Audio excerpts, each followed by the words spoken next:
Hello and welcome to today's detailed discussion and dialogue in Indian diabetes. This is season 2 of our program, and we're dealing in episode 34. Today we have Dr. Muthukumaran, and Sir is a managing director of Diabetes and Medicare Center, and he is from Pondicherry, a wonderful city, and today Sir will be, he has a detailed and a long, experience in the field of diabetes, and he is practicing from 1996. So that's a long time. Sir has been, serving our nation in this field. It's a very very important. Uh, Field to be in, and with Sir's vast experience, we are going to be getting into the discussion for today's program. Over to you, Sir. Thank you, Dr. Bhograj. At the outset, I would like to thank for inviting me to talk on this obesity and overweight. Can I have my slides, please? Yeah, today's topic would be body weight. It's a risk factor for diabetes and cardiovascular disease. Regarding the epidemiology of obesity in India, obesity is a complex condition of increased subcutaneous and visceral adiposity. So, patients with the obesity have an associated with the adipose tissue dysfunction, with the insulin resistance, which increases the risk of diabetes and cardiovascular disease. In urban India, almost 3 out of 4 Indians are overweight. The prevalence of abdominal obesity was found to be 40% in women and 12% in men. So the study shows that 5 to 6 out of 10 women between the age of 30 to 49 are abdominally obese. So the association of abdominal obesity in women is stronger with the older age group, urban residents, wealthier sections, and in non-vegetarians. So from this slide, you can see that 73% of urban Indians are overweight. This is almost half of urban Indians are obese. So the maximum age for risk are at between 28 and 38 years. This is more alarming for the future. So the Indians had increased biological risk for cardiovascular disease. So the Indians are known to have an highest risk of cardiovascular disease or coronary artery disease rate because of their phenotype. And the prevalence of cardiovascular disease in Indians living in India is 21%, 21.4% for diabetics and 11% for non-diabetics. So the prevalence of coronary artery disease in the rural parts of the country is nearly half than that of urban population in India. So in India, around 77 million people above the age of 18 years are suffering from type 2 diabetes. So this would get doubled probably after 2030 or 2040. So nearly 25 millions are pre-diabetic at risk of developing a diabetes in the near future. And adults with the diabetes have 2 to 3-fold increased risk of heart attacks and stroke. So linking obesity and diabetes and cardiovascular disease, there was an article published in Diabetes Care in 2023 about this a cohort study, that is an UK biobank cohort study. It's a relationship between this diabetes, obesity, and cardiovascular phenotypes. So what they've taken is that they have taken two separate groups, the non-diabetics and diabetics, where they've included normal persons with the normal BMI, overweight BMI with overweight, and obese people. People with the non-diabetic groups and the diabetic groups they've compared. So when compared to non-diabetics, the diabetic groups have an increased risk of having cardiovascular deaths. That is, obese people have a twofold increase in the risk of cardiovascular deaths when compared to non-diabetic people. So what is the mechanism of obesity-related insulin resistance? So there are few aggravating factors that causes insulin resistance. When you take a alteration in muscle protein metabolism, you can see that the aggravating factors are excess lipids intake, inactivity, immobilization, aging, and chronic disease.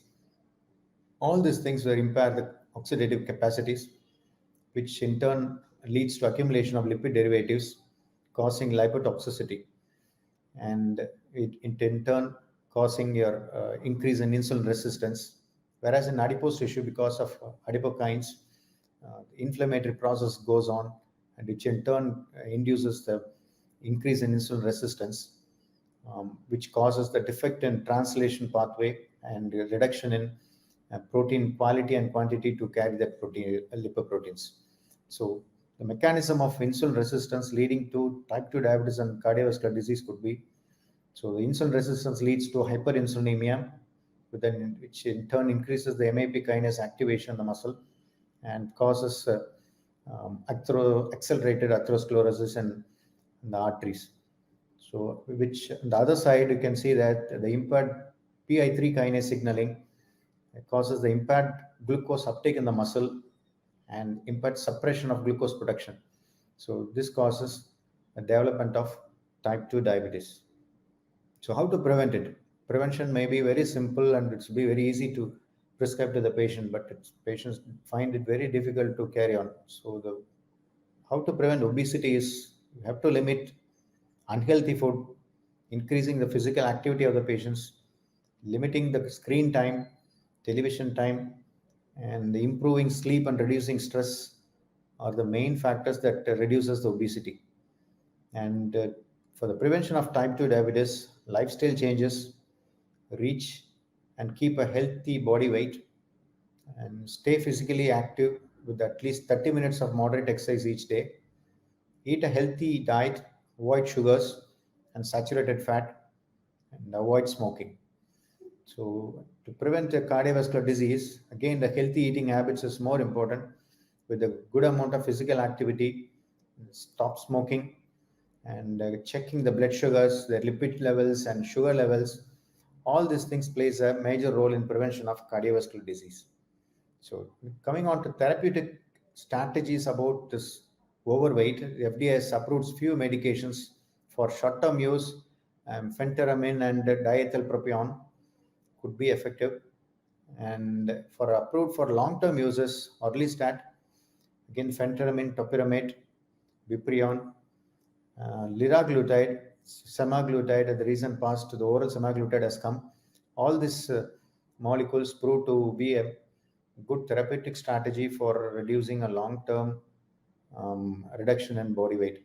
And for anti-hyperglycemic agents, initial combination therapy to enhance the preservation of beta cell function is more important for the future. So the newer medications would be DP4 inhibitors, SGLT2 inhibitors, and GLP-1 analogs. So all this group of drugs, when used at the earliest, can be very effective in reducing the body weight, not only body weight, to reduce the glycemic parameter. So, as far as heart failure is concerned, heart failure with the reduced ejection fraction, according to American Heart Association guidelines, guideline directed medical therapy for heart failure with the reduced ejection fraction includes SGLT2 inhibitors, either dapagliflozin 10 mg once daily or empagliflozin 10 mg once daily. So, what is the effect of SGLT2 inhibitor for treatment of type 2 diabetes in patients with either preserved ejection fraction or reduced ejection fraction? So, the use of SGLT2 inhibitors are shown to be improvement. There is a significant improvement in diastolic dysfunction in patients with reduced ejection fraction or heart failure, and reduced oxidative stress. It reduces the inflammation, it reduces the fibrosis and the myofilament stiffness in the heart when compared to patient using SGLT2 inhibitors. So the evidence-based study, there is a study which is 24 weeks international multi-center randomized double-blind parallel group placebo-controlled phase 3b study, where it has shown that the A1C and fasting plasma glucose are significantly improved from baseline with the use of dapagliflozin. So more patients achieved a therapeutic glycemic response when using a dapagliflozin. So the body weight and the systolic blood pressure were also significantly reduced from baseline over 24 and 8 weeks with the use of dapagliflozin. Okay. So how about using This SGLT2 inhibitor and dapagliflozin, that is DP4 inhibitor combinations. So both this have a different mechanism of action, whereas it gives a good amount reduction on HbA1c on a long-term use. SGLT2 inhibitors, you know that it's a newer anti-hyperglycemic class which inhibits the renal glucose absorption. It produces glycosuria. It promotes weight loss. It decreases the systolic and diastolic blood pressure and a lower risk of hypoglycemia. Whereas a DPP4 inhibitor, it's been there for quite a long time. It's been there in the clinical use for more than 10 years. It inhibits GLP-1 and the GIP, so stimulates the insulin secretion from beta cell. It inhibits glucagon secretion from alpha cell. It's a weight neutral drug, that's the more advantageous, and lower risk of hypoglycemia. So with the combination, so we can see that improves both insulin resistance and the functioning of beta cell. It is safe and rapid. It's sustained glycemic control, whereas glycemic status is concerned. So it aids in reduction in body weight and blood pressure. It's more compliant. It's very cost effective. It reduces the pill burden also. Thank you for patient hearing. Thank you, sir. I think in a complex world that we live in, uh, I saw in your CV you are also, your keen interest in gestational diabetes as well as diabetic foot. Yes, Uh, sir. so, yes, sir. So now my questioning is going to be very simple, sir, and with to go into your detailed uh, experience that you have in this field. So when we are dealing with obesity, and I think when we look at majority of our rural population, we are all living in rural India, Yeah, and the kind of eating patterns that we have in our rural India. Um, we are starting to see more and more obesity, diabetes in our rural population itself. And yeah, so people were, before they were telling these are, diseases of the rich, but now it is definitely not the case. yeah, And so how do we now first step educate? What is the best you have found to educate your patient? Because everywhere you will tell, patient will come, you will explain to them, this is what you need to eat, this is the level of physical activity. So where do you feel that as doctors we are finding it more and more challenging because we are seeing so many patients. So where do you feel your impact is making a difference when we explain to patients and we educate the patients? What is your best practices when it comes to educating the patient, so the doctors listening in can use those best practices to help educate our patients better when we look at lifestyle diseases like obesity? yeah. See, the kind of practice I have is I have both a rural practice and urban practice for the past 25 years. So I have a different, happen to see different setup of patients, very poor patients, and in urban areas with very rich patients also. So how do I compare is, what I see for the past 25 years is the rural population has completely changed their lifestyle, and completely they've changed their eating habits also.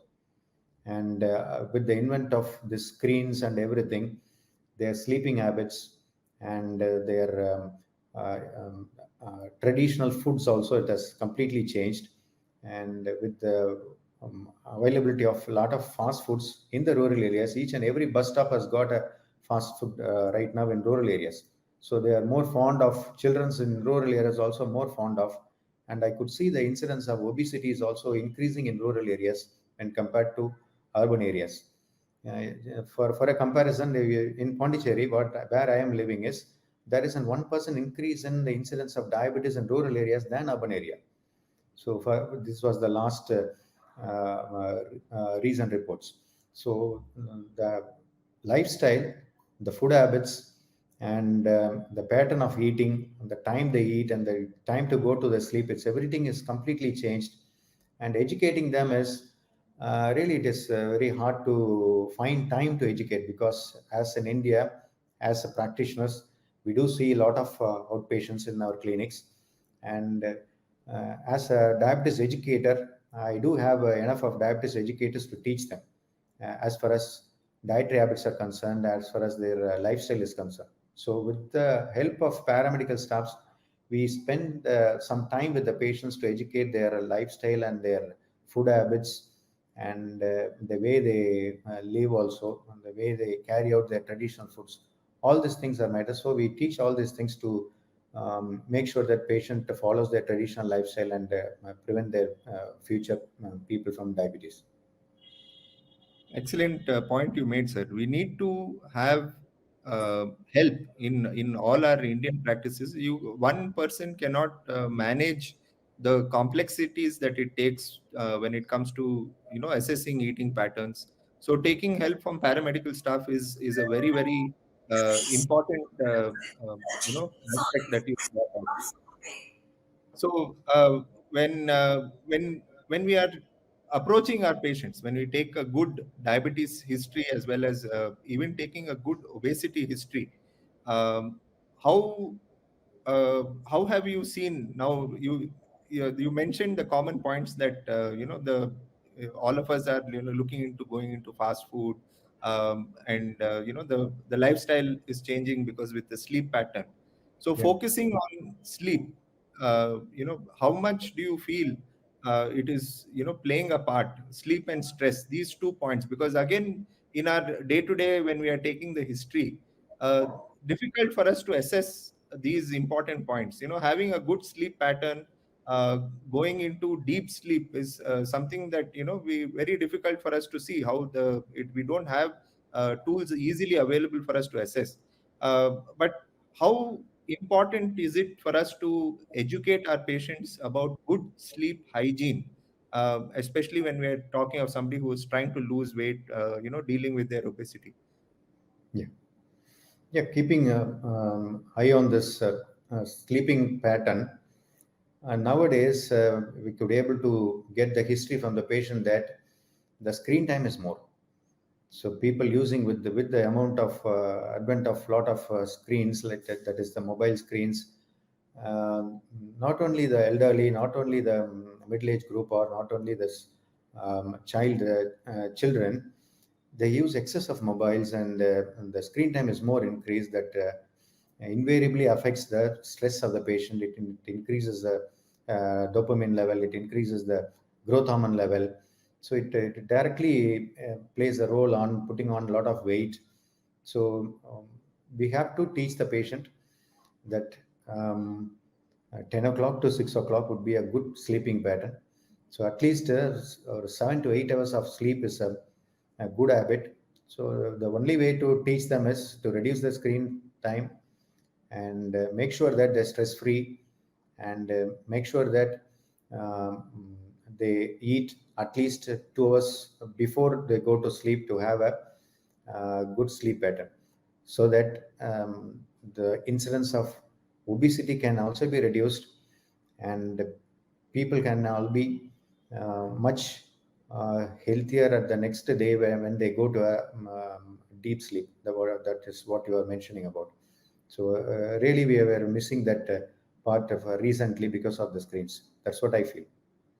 Definitely, sir. I think educating them about the importance of sleep whenever we are trying to improve lifestyle without all components. When we say, the basis of all of this is lifestyle, even whether it is diabetes or obesity. If the lifestyle is not in check, and lifestyle includes sleep, so often we forget to say, we only say eating and physical activity, but Yeah. sleep also has to be covered Yeah. when we are assessing these patients. It is very important. There is a definite challenge when it comes to the Indian phenotype, and their multiple genes that play a part. I think it becomes challenging for us to assess when it comes to obesity, also the type of obesity. So it is a complex subject, and quite often when we take history of people who are coming to us for weight reduction, they'll tell us we are eating very little, but my body is maintaining. I think that component of having a body weight set point, the mind, once the body achieves a certain weight, it maintains that weight. In order for us to break this set point, we are now using GLP-1 and SGLT2. So in our practice, how would you, start that conversation, with the patient? Because they'll think that they are fine, and they'll think that, oh, my HbA1c is in control. But we have to start talking about obesity as well. So Yeah. do you put more focus that weight reduction is something that is very important? How do you introduce, the aspect that we need to start therapy for weight reduction, and how do you approach in your day to day work? How do you, whether is it in the beginning, or whether, you slowly sensitize the patient that, they need to lose weight, there are medications to help them, and how do you approach this? Yeah, first of all, we need to make aware that patient is obese, because they may not be even aware that they are obese. They think that their body weight is normal because their ancestors are a little bit of overweight. So first of all, we measure this BMI, we measure this body mass, the hip waist ratio, and prove them that they are overweight or obese. And to prepare them mentally, then we need to talk to them very much. In the sense, we need to put the patient on a planned reduction in body weight that is achievable target. I'm talking about this achievable target, because if you say to the patient that you have to lose around 10 kgs or 10% of your body weight, it's makes them very miserable to achieve it. So at least patient with the overweight, ask them to get reduced by half a kg per month. At least if the patient was obese, and we set a target around 1 kg to reduce their body weight per month. That is the target, the achievable target, realistic target that we set them for the patient. So to initiate that, we need to talk to the patient about their sleeping pattern, the work pattern, and the eating habits, and their other social activities, everything, and even their occupation. So according to that, we need to put a plan to increase their physical activity, or spend some time to reduce their body weight, in the sense, spend some time for their body alone, for a good amount of physical exercise, at least for a walk, or a jog, or a swimming, or any aerobic or an anaerobic exercise. So these are all this. I feel that a realistic target setting for the patient is more easy to achieve their ideal body weight, rather than setting a target that is unrealistic target. Very true, sir. Yeah. And any final points that you want to tell the viewers today, with regard to dealing with obesity and diabetes? What is your final take-home message, sir? Yeah, a take home message would be, yes, as far as everybody prescribing is concerned, like lifestyle and stress free life, and even drug therapy would be another choice that we can initiate for the patient, uh, not silently or even boldly. And this GLP-1 analogs, and this combination of DAPA and sitagliptin, at the earliest, we start at the earliest for younger age group, uh, to make them lose their body weight, and feel them that they are losing their body weight. This was my take home message. Thank you, sir. Thank you so much for your time, sir.